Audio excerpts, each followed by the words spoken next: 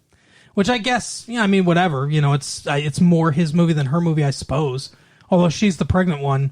I wish there was more her in this movie. I can see that. But anyway, so he's the one, I guess he's the one that's got to go through the journey. So it makes a little more sense that we focus a little more on him. But he's gotten What to Expect While You're Expecting, and he's reading that. He sells his Porsche, all this stuff. I think that, or does he go to the party first? That's what the party happens first. He talks to Jeff Goldblum, and Jeff Goldblum's like, "This is what you need to do to get over her. You need to get new clothes." He basically, they get matching piercings. Yeah, basically, Jeff Goldblum says, "Here's a summary of the next act of the movie." Like that's what this scene is. Right. He's like, you got to get new clothes. You've got to learn a new sport, and then you got to have a party where you meet somebody else. And so he gets new clothes. They get matching earrings for some reason. They rollerblade together. In the left ear, don't worry. Yeah. They rollerblade together, which turns out disastrously. Oh, so they're gay. Okay. He crashes. That's what you said. Well, then they've got the earrings. Huh? And then they go to a party where he meets some weird, deranged blonde woman who we never really deal with the fact that she's mentally unstable. Yes, she is.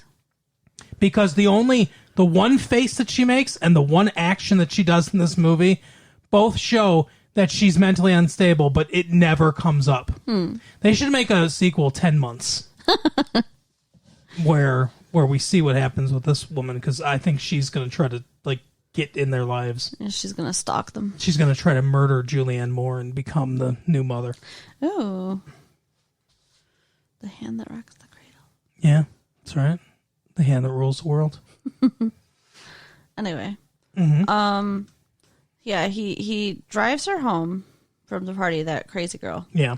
And because she's flirting with him and all that stuff. Yeah, and he blows her off, and she's just nuts. She makes this face, because she says, "Do you want to come up for coffee?" And he's like, "No, that's okay. It's kind of late." And she goes, "Do you want to come up for sex?"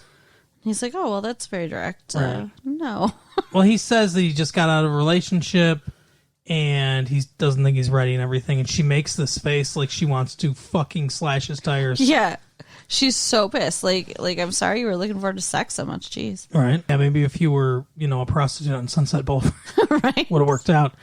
But anyway, so she goes up alone, and that's when he's like, screw this.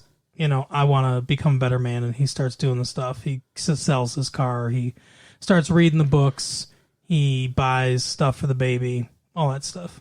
Yeah. He becomes friends with Tom Arnold for some reason. Oh, because he wants him to get him back with Julianne Moore, and he has access to her, and so that's why.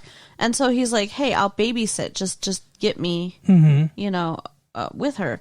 So he's babysitting, and then Tom Arnold comes running up to tell him, "Oh, well, actually, she's not coming because she's in the hospital." Yeah.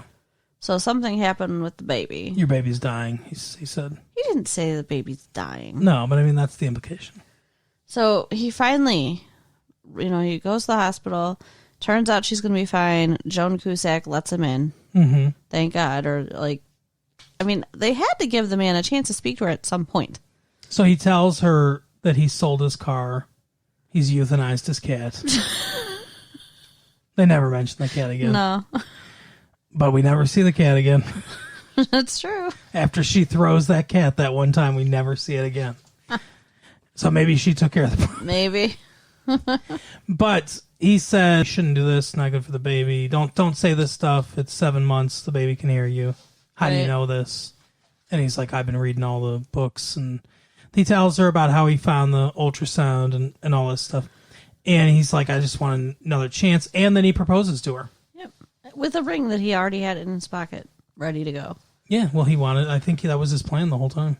Like if she came to the park, he was going to propose? Mm-hmm. Okay. So she says yes. They're back together. They get married. No. Yeah, they do. No. Yes. Yes?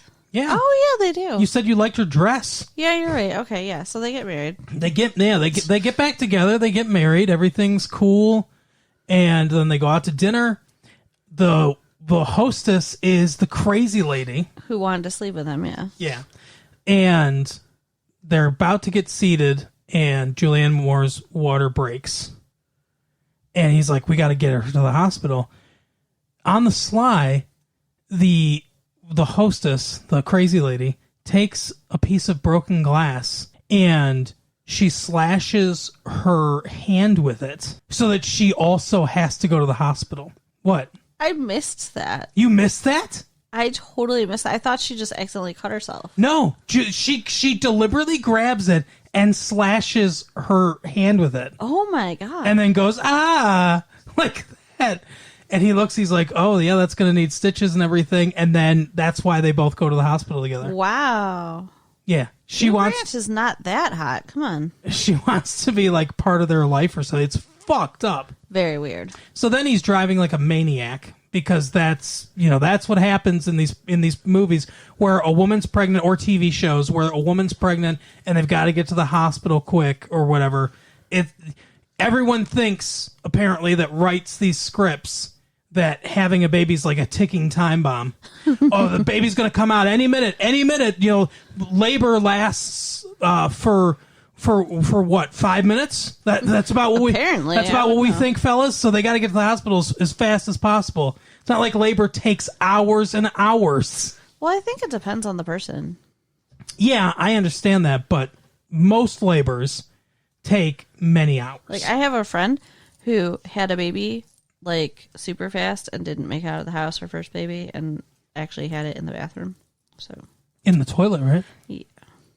I was going to leave that part out, but yeah. No, okay. Why were you going to leave that part out? Because she might listen and not want me to share that. Oh, does she listen? I don't know. She might. All right. Well, if you listen, sorry. But no one knows. But also, no one knows who you are. So that's true.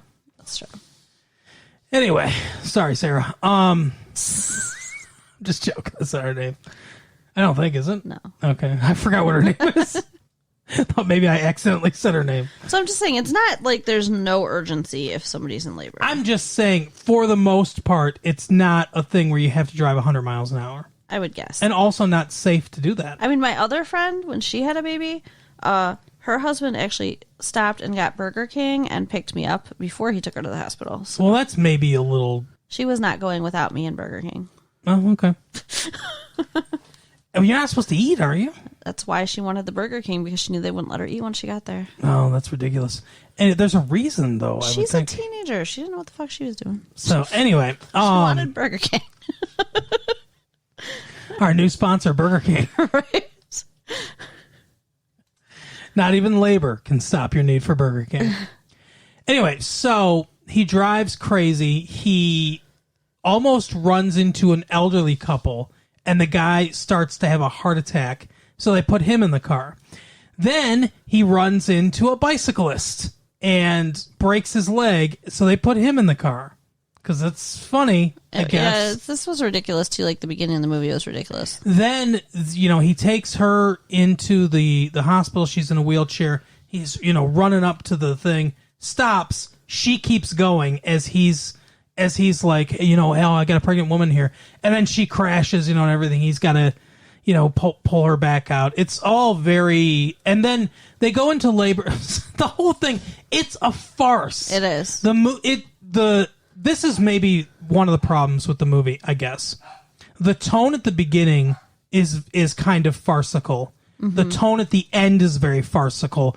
The tone in the middle is very earnest. There are some funny things that happen, but it's mostly earnest and like kind of straightforward. Right. So it's a weird tonal shift from the beginning and the end, I do agree.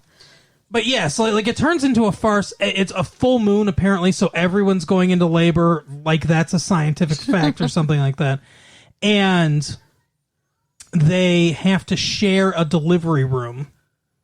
And it just so happens that Joan Cusack's gone into labor too, and that's who they're sharing the delivery room with. And it also just so happens that Robin Williams is the doctor on that night, and Dr. Green's not available. Yeah. Again. And so Tom Arnold's filming everything, being super obnoxious, being in everyone's face. He and Hugh Grant start fighting with each other, like fist fighting while this labor is going on and everything. Hugh Grant breaks the camera. Mm-hmm. And Joan Cusack's child's born. It's a girl. Of course, it's a girl. And he's pissed. Fourth girl. And then their child's born. It's a boy. And then that's basically the end of the movie. Yeah. They become friends. The kids are playing together or whatever, and that's it. Yep. Everybody's happy and well-adjusted, I guess. I don't know. I guess, except for that crazy lady who's going to stalk them for the rest of their lives. Yeah, that never gets resolved at all. It's pretty also, funny. Jeff Goldblum's thing never gets resolved either. Yeah. Talks about how he's, struggling as an artist and, his love life's obviously not doing well. It sounds like there was a whole other movie there. Oh, there's lots of other like threads that just kind of go nowhere. Yeah. Well, I mean, they had very fleshed out side characters. I mean, you got to give them that. Yeah, and I mean that's good, but it is unsatisfying when these threads just don't wrap up at all. Yeah. What they should have done is they should have had the crazy lady and Jeff Goldblum get together. That would have been cool. And then her insanity could have fueled his creativity. Yeah. I gotcha. Because she could be like, you should paint this or whatever, like some fucked up scenario. You know what's funny is I thought I liked the movie until I talked to you about it. Now I realize I don't. You changed my mind. There are some good things in the middle of the movie. Yeah. And the acting's good. That's between Julianne Moore and Hugh Grant anyway. That's the lantern that this movie gets hung on. Yeah. That's what holds it together. But yeah, there's a lot of deficiencies in this film as far as writing goes and the weird tonal issues. Yeah. But yeah, I mean that's it. That's the movie. What did you think overall? You said you didn't like it? I mean, I did like it. Like, I enjoyed watching it. It was entertaining. But I hated the beginning and I hated the ending. My opinion is it's fine, I guess. I wouldn't go out to the theater and watch it. No, wait for it to come out. Wait for it to come out to Blockbuster and then rent it for, a night with your sweetheart or whatever. And, it might be mildly enjoyable. But don't expect it to be a great movie, because it's not. Despite having an all-star cast. Yeah. I like Joan Cusack a lot, actually. Yeah. And she's also not in this movie much. I think she's the most naturally funny of the people in this movie. And it's supposed to be a comedy, and she's in it the least, so I think that's probably not a good thing. Right. I'd love to see her and Jeff Goldblum as siblings, just that movie. Yeah. Just those two and that relationship. Well, we should get them to do a sequel or a spin-off or something. All right. Well, Chris Columbus, work on it. We'll send him a tape. Yep. But that is the episode for this week. Carol, tell the people all the things that's fit to print. You can write us at latefee1994@aol.com. You can go ahead and, give us a review, shove it in the locker. Yep. Give us the stars, tell your friends, all that jazz. Yeah, tell your friends. That's a very important part of it. It is. Please. All right. So we will see you next week. Bye. Bye.